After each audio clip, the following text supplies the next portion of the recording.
UP में बिजली समस्या पर अखिलेश का एक्सपोस्ट। उत्तर प्रदेश में असफल मुख्यमंत्री। अखिलेश ने कहा समीक्षा बैठक में नहीं आते हैं बिजली मंत्री। बीजेपी राज में सब स्टेशनों पर पीएससी तैनात। विधायक सांसद सरकार के खिलाफ चिट्ठी लिखते हैं।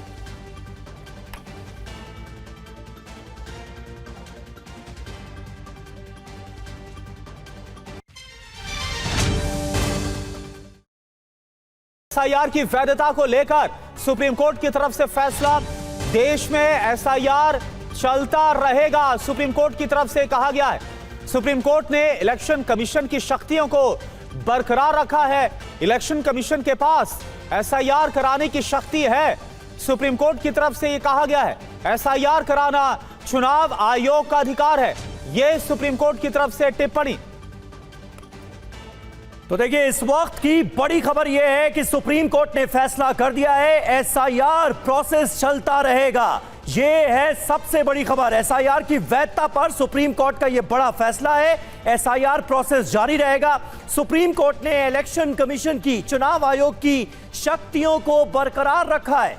ईसी के पास एसआईआर कराने की शक्ति है, यह कहा है सुप्रीम कोर्ट ने। एसआईआर कराना चुनाव आयोग का अधिकार है। स्पेशल इंटेंसिव रिवीजन यानी एसआईआर चलता रहेगा, यह प्रोसेस जारी रहेगा, यह सुप्रीम कोर्ट ने क्लियर कर दिया है। पीयूष पांडे हमारे संवाददाता इस वक्त हमारे साथ मौजूद हैं। पीयूष, एसआईआर प्रोसेस को लेकर बड़े सारे सवाल उठे। यह मामला देश की सबसे बड़ी अदालत की चौखट पर पहुंचा और अब फैसला हो गया है कि एसआईआर प्रोसेस जारी रहेगा। लेकिन क्या कुछ मुद्दे ऐसे भी हैं जिन पर विश्लेषण करने की आगे बात सुप्रीम कोर्ट ही कर रहा है? बिल्कुल समीर, देखिए, सुप्रीम कोर्ट अभी फैसला इस मामले में सुना रहा है और अभी तक जो फैसला सुनाया गया है उसमें सुप्रीम कोर्ट ने सीधे तौर पर यह कहा है कि अंडर आर्टिकल 326 जो शक्तियां भारत निर्वाचन आयोग के पास हैं, वो उसको बरकरार रखते हुए सुप्रीम कोर्ट ने यह स्पष्ट कर दिया है कि अंडर आर्टिकल 326 के तहत ही स्पेशल इंटेंसिव रिवीजन का जो आदेश था वो चुनाव आयोग की ओर से जारी किया गया। आप जानते हैं कि बिहार में सबसे पहले एसआईआर कराया गया था और ये उसी समय जो याचिकाएं थी वो दायर की गई थी और इसमें एसआईआर के मद्देनजर जो चुनाव आयोग की ओर से आदेश जारी किया गया था उसकी संवैधानिक वैधता को चुनौती दी गई थी और सुप्रीम कोर्ट ने आज उसकी संवैधानिक वैधता पर इनिशियली जो सबसे पहला अपना फैसला दिया है उसमें ये कहा है कि मतदाता सूचियों के विशेष गहन पुनरीक्षण यानी कि एसआईआर करने के लिए भारत निर्वाचन आयोग के पास शक्तियां हैं अंडर आर्टिकल 326। और इसके अलावा जो आप अभी बात कर रहे थे कि इसका इंटरप्रिटेशन किया जा सकता है या कोई जो कमियां गिनाई गई थी याचिका में खास तौर पर एसआईआर को लेकर के, उस पर ही सीजेआई की अध्यक्षता वाली बेंच विश्लेषण कर रही है और अभी फैसला दिया जा रहा है इस मामले में। जी समीर। ठीक है, अभी फैसला दिया जा रहा है। पीयूष पांडे हमारे संवाददाता बता रहे हैं और जानकारी देखिए, सबसे बड़ी खबर यही है कि चुनाव आयोग ने कानूनी शक्ति के बाहर काम नहीं किया है। ये सुप्रीम कोर्ट ने साफ कर दिया है। यानी जो एसआईआर प्रोसेस था, स्पेशल इंटेंसिव रिवीजन का जो प्रोसेस था, चुनाव आयोग ऐसा कर सकता है, इस प्रोसेस को आगे जारी रख सकता है चुनाव आयोग। ये बिल्कुल क्लियर हो गया है और ये सब कुछ संवैधानिक दायरे में किया गया। एक तरह से सुप्रीम कोर्ट ने इस पर भी मोहर लगा दी है। कानूनी शक्ति के बाहर जाकर कोई काम नहीं कर दिया है चुनाव आयोग ने, यह सुप्रीम कोर्ट ने क्लियर किया है। लेकिन जिस बात का जिक्र पीयूष पांडे कर रहे थे, अभी फैसला सुनाया जा रहा है, कुछ और टिप्पणियां आनी बाकी हैं, लेकिन कुछ ऐसे मुद्दे हैं जिन पर विश्लेषण किया जाना जरूरी है, यह सुप्रीम कोर्ट ने भी माना है। जैसे कि क्या चुनाव आयोग के पास एसआईआर जैसी प्रक्रिया संचालित करने का अधिकार है, इस पर विश्लेषण आवश्यक है। यह सुप्रीम कोर्ट की तरफ से कहा गया है, सीजेआई सूर्यकांत की तरफ से कहा गया है। लेकिन अपने आप में सबसे बड़ी खबर यही है कि सुप्रीम कोर्ट ने यह साफ कर दिया है कि एसआईआर प्रोसेस में कहीं कोई दिक्कत नहीं है, यह प्रोसेस जारी रहेगा। सुप्रीम कोर्ट ने इलेक्शन कमीशन की जो शक्तियां हैं उसे बरकरार रखने का फैसला किया है और यह क्लियर कर दिया है कि कानूनी शक्ति के बाहर जाकर चुनाव आयोग ने कोई काम नहीं किया है। देश की खबरों की तरफ बड़ी खबर है, एसआईआर की वैधता को लेकर सुप्रीम कोर्ट का फैसला आ गया है।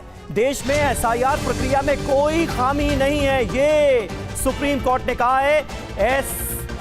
सुप्रीम कोर्ट ने यह साफ तौर पर क्लियर किया है कि ये जो एसआईआर प्रोसेस हुआ, इससे दरअसल वोटर लिस्ट शुद्ध हुई। सुप्रीम कोर्ट ने चुनाव आयोग की तमाम शक्तियों को बरकरार रखा है और कहा है कि ईसी के पास एसआईआर कराने की शक्ति है। जो एसआईआर के बारे में बहुत सारे अपवाद बताए गए थे, एसआईआर की बहुत सारी कमियां बताई गई थी, माननीय सुप्रीम कोर्ट ने उन कमियों को स्वीकार नहीं किया है और कहा है कि बिल्कुल इलेक्शन कमीशन ने फ्री एंड फेयर तरीके से पूरा एसआईआर किया है। हमने जो पीआईएल फाइल किया था उसमें मांग किया था एसआईआर रेगुलर इंटरवल पे होना चाहिए, एसआईआर हर 5 साल में होते रहना चाहिए, क्योंकि एक भी अगर कोई विदेशी व्यक्ति का नाम वोटर लिस्ट में है तो वो पूरी तरीके से हमारे इलेक्शन लॉज के खिलाफ है, फ्री एंड फेयर इलेक्शन के कॉन्सेप्ट के खिलाफ है। आज माननीय सुप्रीम कोर्ट ने जो हमारी दलील थी, जो चुनाव आयोग की दलील थी, वो सभी दलीलों को स्वीकार कर लिया है और लगभग जो 20 से ज़्यादा पिटीशन फाइल की गई थी एसआईआर के खिलाफ, एसआईआर की बहुत सारी कमियों को बताने के लिए, उन सभी दलीलों को नकार दिया गया है। मैं आशा करता हूं कि अब आने वाले टाइम में भारत में कोई भी जो विदेशी है, जो घुसपैठिया है, चाहे पाकिस्तानी, अफगानिस्तानी, रोहिंग्या, बांग्लादेशी या कुकी है, उसका नाम भारत में नहीं होगा। एक और भी बहुत ही महत्वपूर्ण कार्य किया है माननीय सुप्रीम कोर्ट ने, उन्होंने आदेश दिया इलेक्शन कमीशन को कि जिन लोगों का नाम डिलीट हुआ है 2003 के जो एसआईआर हुआ था, उन सभी मामलों को जो वहाँ पे उसको सौंप दिया जाए सिटीजनशिप कंफर्म करने के लिए। एक बात ये भी कहा है कि यहाँ एसआईआर में जिसका नाम कटा है उससे ये नहीं कंफर्म होता है कि वो विदेशी हैं, लेकिन ये भी कहा है कि जिन लोगों का नाम कटा है उनको कंफर्मेशन के लिए वापस वहाँ ट्रिब्यूनल में भेज दिया जाए, जो सिटीजनशिप एक्ट के अंतर्गत वो ट्रिब्यूनल बना होता है, और जिससे उनका कंफर्म हो जाए कि वो भारत के नागरिक हैं या नहीं है। 11 डॉक्यूमेंट्स के बारे में क्या कहा है कोर्ट ने? माननीय सुप्रीम कोर्ट ने कहा है कि जो 11 डॉक्यूमेंट्स हैं वो रिजनेबल है, उसमें कोई किसी नियम कानून का वायलेशन नहीं हुआ है, और जो इलेक्शन कमीशन ने अपना प्रिस्क्राइब किया था 11 डॉक्यूमेंट वो ठीक है। आधार के ऊपर अभी कोई टच नहीं किया गया है, ना आधार को ये कहा गया है कि मैंडेटरी है, ना ये कहा गया है। जो माननीय सुप्रीम कोर्ट ने अपने 12वें डॉक्यूमेंट के रूप में आधार को एक्सेप्ट किया था, ऑब्जर्वेशन, उसके बारे में उन्होंने कहा है कि वो ठीक है, उस समय की जरूरत थी, वो पूरा किया गया। अरे यार 1 to 1। और हमारे संवाददाता पीयूष पांडे इस वक्त हमारे साथ मौजूद हैं। पीयूष, हम अश्विनी उपाध्याय को सुन रहे थे, इस मामले में उनकी तरफ से भी पीआईएल डाली गई थी और उनकी तरफ से जिन बातों का जिक्र किया गया है वो भी हमने अपने दर्शकों को बताया, सुनाया।